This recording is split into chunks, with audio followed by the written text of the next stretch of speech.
Bom dia a todos, estamos iniciando mais um podcast SA. Hoje o nosso tema é sobre religião. Nós vamos falar sobre as irmandades da Igreja Católica. A Irmandade dos Homens Pretos, a Irmandade dos Homens Pardos e a Irmandade dos Homens Brancos. Estamos aqui no centro histórico da quarta cidade mais antiga do Brasil, São Cristóvão. Exatamente em frente à Irmandade Nossa Senhora do Rosário dos Homens Pretos, que é uma confraria de culto católico criada para abrigar a religiosidade dos negros, porque na época da escravidão era impedido de frequentar as mesmas igrejas dos senhores. As características da igreja, como vocês estão vendo aí no vídeo, é uma igreja rústica, uma única torre quadrada, como vocês podem ver. Estamos falando do centro histórico da quarta cidade mais antiga do Brasil, São Cristóvão, exatamente em frente à Irmandade Nossa Senhora do Amparo dos Homens Pardos. O destaque é a sua arquitetura barroca, uma única torre redonda e uma das mais altas torres das igrejas de Sergipe. Figura importante e frequentador dessa irmandade foi o senhor João Bebe Água, que faz parte como figura central da transferência da capital de São Cristóvão para Aracaju. Estamos falando do centro histórico da quarta cidade mais antiga do Brasil, São Cristóvão. Estamos em frente à igreja Nossa Senhora da Vitória dos Homens Brancos, com sua arquitetura imponente com as duas torres, como vocês podem ver pelo vídeo.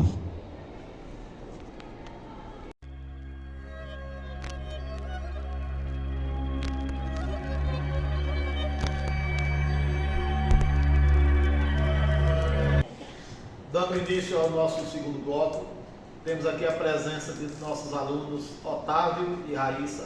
Sejam bem-vindos. Obrigado. E nós vamos falar agora sobre as irmandades dos homens pardos, dos homens negros e dos homens brancos. Vamos começar com Otávio. Pronto, a Irmandade dos Homens Pretos de São Cristóvão, Nossa Senhora do Rosário, ela é de 1743, ela foi criada por conta da separação de raças e religiões, até porque, por mais que os negros crescem em Deus, eles tinham outras crenças, e a verdadeira religião dos negros era o candomblé naquele tempo. Então, aquele terreno ali foi cedido pelos brancos, por mais que os negros pudessem assistir à missa, tanto dos homens brancos e dos homens pardos, eles teriam que assistir do lado de fora, através de uma grade, que nessa grade era como se fosse madeira, feita de madeira, com os bolachão. Então era mais humilhante ainda. Já bastava eles assistir à missa do lado de fora, ainda teria que assistir através de uma grade, como se fosse bicho. E por mais que eles tinham essa capacidade de construir uma igreja, eles nunca tiveram a oportunidade de construir, até então os brancos foram e cederam a igreja, aquele terreno onde é localizado hoje a igreja do Rosário. Aquela igreja ali só foi passada por uma reforma, foi na década de 90. Na década de 90, nessa reforma, eles colocaram o piso, que antigamente ali era terra batida justamente por conta do candomblé. Muita gente acha que foi por falta de condições dos negros, mas na verdade não é isso, até porque o piso hoje em dia é de madeira e barro, então eles teriam condição de colocar um piso, mas por conta da religião deles, que era o candomblé é realizado em terreiro. Então justamente por conta disso que eles não quiseram colocar piso. Lá nessa igreja eles escolheram 4 santos, que foi Nossa Senhora do Rosário, que é a padroeira da igreja, São Benedito, que é um santo negro africano da origem deles mesmo, São José, e o quinto é Santa Bárbara, que hoje em dia não se encontra mais na igreja. Todos esses santos têm significado, tanto no candomblé, tanto no catolicismo. Justamente os brancos não perceberem que eles continuaram cultuando a religião deles, que era o candomblé. Aquela igreja ali foi um jeito que os brancos acharam de obrigar os negros a entrar de fato no catolicismo. É como se fosse um disfarce, né? Isso, foi feito um disfarce, os negros tiveram essa ideia. E uma ideia bem interessante que eles tiveram foi construir altares móveis, que são os altares laterais, que eles puxavam, era como se fosse um baú. Quando os padres vinham rezar a missa, eles puxavam e guardavam tudo que tinha a ver com a religião afro deles, coisa que nenhum outro altar tem. E um altar bem diferente é o de Santa Bárbara. Normalmente os altares têm detalhes e etc. Mas o altar de Santa Bárbara é bem diferente porque ele retrata o vestido de Santa Bárbara. A cor do altar é a cor do vestido dela. O Otávio, a gente nos bastidores estava comentando aqui a respeito da prática, né? Da religião, dessas irmandades. E me conte sobre a divisão dentro da própria igreja. Então, por mais que fossem todos escravos, os escravos que vinham de fora do Brasil, eles se achavam superiores aos escravos daqui. Então, eles ficavam em cima do coral para causar essa diferença. Então, entre eles mesmos, eles causavam inferioridade. E em relação à proximidade dessas duas irmandades, entre a Irmandade dos Homens Pretos e a Irmandade dos Homens Pardos? Sim, uma coisa muito interessante que era a mesma irmandade, como se fosse no mesmo livro, mas até nisso os negros não poderiam frequentar a igreja, os homens pardos dentro da igreja. Até nisso eles teriam que assistir às missas através das grades. E também por conta da religião deles, que de fato era o candomblé. E a religião dos pardos não era. E tem um fato interessante também que um dos frequentadores da Irmandade dos Homens Pardos tem um personagem da história de São Cristóvão muito importante, é a figura central da transferência da capital, que é justamente João Bebiada. Isso. E também um fato bem curioso é que tinha um zelador que de alguma forma ficou um grande significado, uma grande representação da igreja até hoje. Bom, vamos agora, a gente já ouviu aqui uma expressão aqui um pouco sobre as irmandades com o aluno Otávio. Agora vamos aqui para o outro lado saber um pouquinho mais sobre a Irmandade dos Homens Brancos. Raíssa. Bom, professor, a Igreja Nossa Senhora da Vitória, hoje considerada santuário, ela é considerada a primeira igreja a ser feita aqui no Sergipe. Ela é de 1608. A igreja passou por muita coisa, principalmente uma curiosidade que quase ninguém sabe, e quando chega turista por aqui em São Cristóvão, eles ficam até sem entender muito, que em 1637 os holandeses invadiram São Cristóvão, que estava com uma disputa para ganhar o território. E o rei Filipe II, ele prometeu à sociedade que ia colocar a imagem da Nossa Senhora da Vitória no altar. Lá em 1635, finalmente os holandeses foram expulsos do território de São Cristóvense. E isso aconteceu que ele botou a imagem da Nossa Senhora da Vitória no altar. Também a igreja ficou muito destruída, principalmente o altar, que sempre foi como se diz, como muita gente fala, que o altar sempre foi o ponto deles destruir. Uau. Sim, o alvo de destruição. Aí, hoje em dia foi restaurado, esqueci o nome do moço que restaurou, mas hoje em dia foi restaurado. Como ele disse sobre os altares, o altar de lá da Nossa Senhora da Vitória não é igual ao do Rosário. Sim, é tipo uma capelinha dentro da igreja. Um deles é o Santíssimo, que antigamente algumas pessoas falam que era usado para missa individual. As pessoas da elite pagavam para fazer missa individual. E olha, dentro da igreja ainda tem aquela divisão dos brancos ricos e os brancos pobres. E as pessoas dizem que não se misturam com os brancos pobres, né? Quer dizer, além da divisão social externa, que é justamente a divisão dessas três irmandades, ainda existia a divisão social dentro da própria irmandade, né? No caso da Irmandade dos Homens Brancos, tinha os brancos mais ricos que ficavam separados dos brancos mais pobres. Ficava na nave, e hoje em dia se chama camarote, antes se chamava nave. Era o interior de cima da igreja. Também tem o púlpito, que ele também citou. O púlpito tem um original e um já é réplica. É usado pelos padres para eles, algumas pessoas falam, não sei, vou falar, era para fazer as missas. Como antigamente não tinha microfone, aí eles iam para lá para todos ouvirem. Sim, e uma coisa que diferencia muito a igreja dos pretos é que o púlpito, como ela falou, o do Rosário é um modelo de madeira vazada. É um púlpito que tem umas aberturas, tem uns desenhos na parte de cima. Só tem aqui na igreja do Rosário e no Museu da Arte Sacra. Só que tem uma pequena diferença, é o mesmo modelo, só que a do Rosário na parte de baixo é em pedra calcária, tem uns desenhos. E lá no Museu de Arte Sacra, ele é todo de madeira, não tem nenhuma parte extremamente de pedra. Sim, verdade. E também lá na Senhora da Vitória, os pisos não são originais, o piso do meio da igreja não são originais. Os originais foram retirados.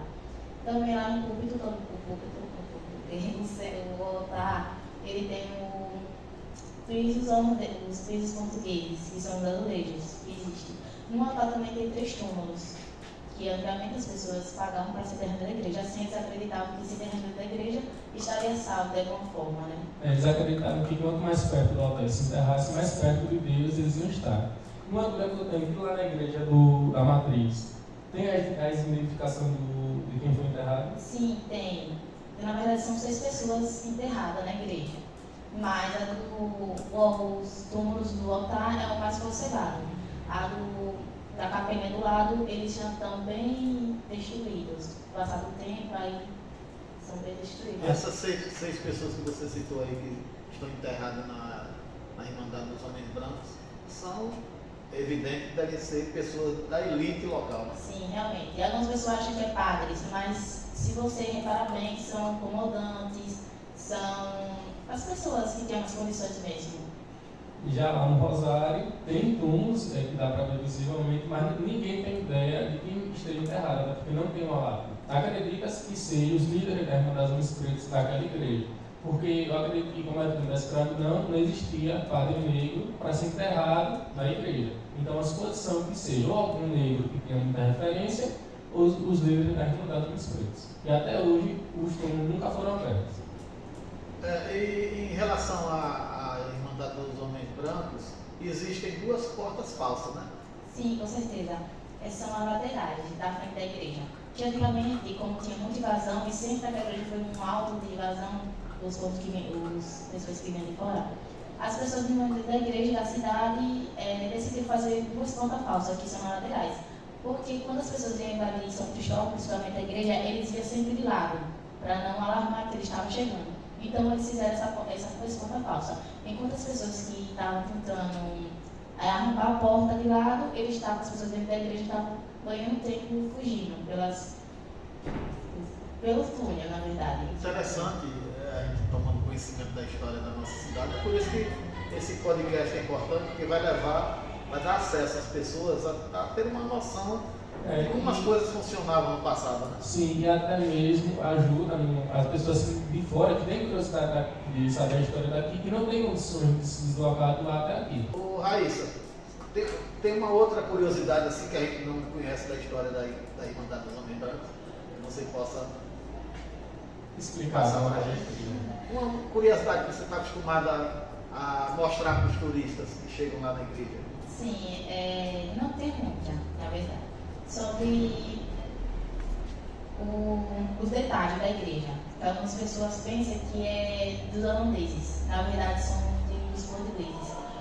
Tanto que em cima assim da igreja tem São Cristóvão, que é o padroeiro dos caminhoneiros. E embaixo dela tem uma coroa que representa Portugal.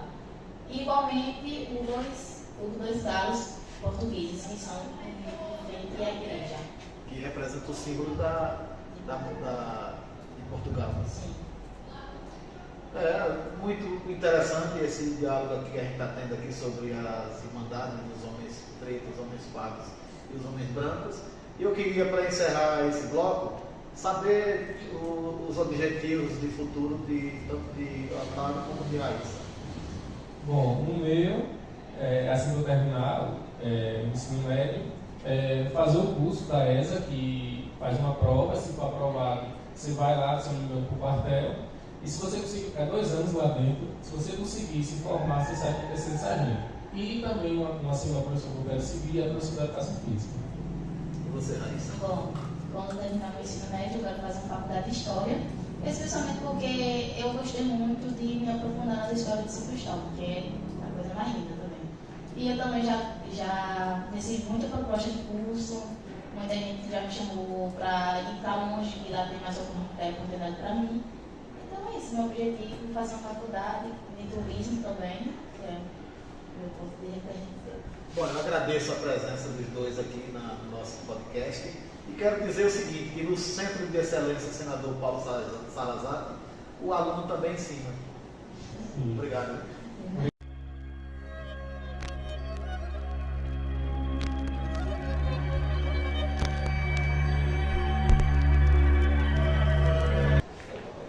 Estamos dando prosseguimento no nosso terceiro bloco sobre a Irmandade dos Homens Pretos, Homens Pardos e Homens Brancos. E nesse bloco estamos recebendo aqui a visita do nosso querido professor Nelson Polito. Seja bem-vindo, Nelson. Obrigado. Nelson, nós convidamos você aqui para fazer o fechamento desse bloco e você vai dar uma palhinha, vai falar sobre uma perspectiva filosófica, né, sobre a arte de São Cristóvão. Mas antes de começar essa reflexão sua, nós descobrimos aqui algo assim interessante sobre a sua pessoa. Você tem uma veia artística, você sabe tocar instrumento. Como é que a flauta chegou na sua vida? Há muitos anos, eu era coroinha. Eu fiquei fascinado com o som da flauta doce. E fico sempre, é um hobby, sempre estudando, brincando de música. Eu lembro que a gente está aqui no Paulo Salazar há algum tempinho já, né? Fazendo algumas décadas. Mas eu lembro quando você iniciou para valer mesmo essa questão da flauta. E eu queria que você mostrasse para a gente aí os seus dotes artísticos como tocador de flauta. E eu sei que você toca maestralmente a música barroca, né? Sim. Podemos assistir, escutar um pouquinho da sua flauta? Vou tocar a flauta soprano, uma música barroca Grandes Livros, do século XVIII.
Aproveitando que esse som está aí, né, tá nos nossos ouvidos, eu queria que você iniciasse essa parte da arte de São Cristóvão no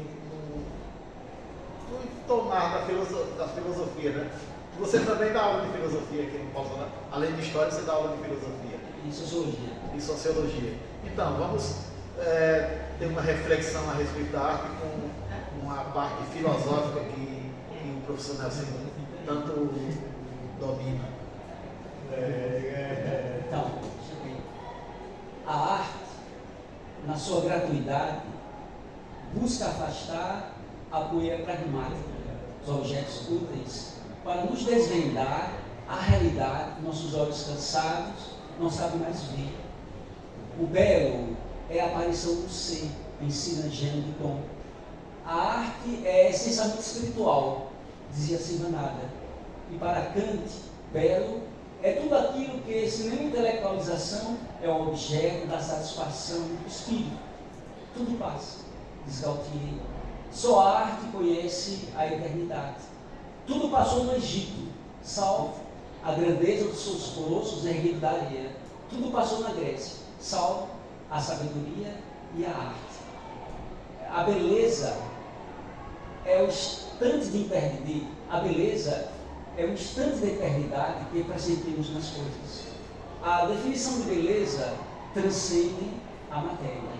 E a arte é saber transformar em pintura, em música, em escultura, em dança, em literatura, algo daquilo que na alma não morre.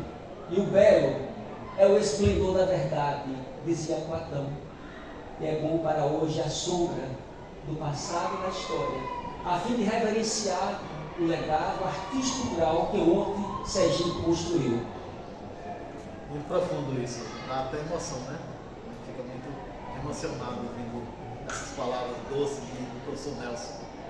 E Nelson, e quanto a mais algum repertório seu para nos alegrar aqui, um pano de fundo para esse podcast? Um êxodo. Vamos ouvir.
Professor, para a gente fazer o nosso encerramento aqui, eu queria que você deixasse um recado para essa juventude de hoje. É preciso crer no que se faz e fazer com entusiasmo. O importante não é saber, é nunca perder a capacidade de aprender. Podemos fazer esse fechamento, esse encerramento com uma última composição aí que você possa nos oferecer. Jesus, a alegria dos homens do barco.